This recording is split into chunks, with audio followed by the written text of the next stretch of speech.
Hello mga mommies! Today is Tuesday and welcome again to another episode of Casey's Baon Sorye.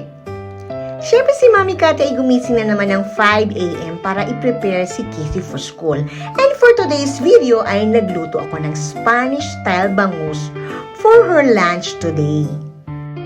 For the complete recipe and ingredients and procedures kung paano magluto ng Spanish-style bangus, please visit my TikTok account at Kati GM dahil ilang beses na rin ako nakapagluto nito.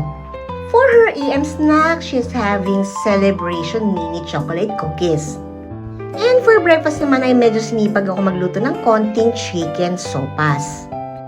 At hindi pwedeng mawala ang warm water in the morning kasama ng kanyang daily vitamins. And this is Casey's Tuesday Baon Sorye. Have a wonderful Tuesday, everyone!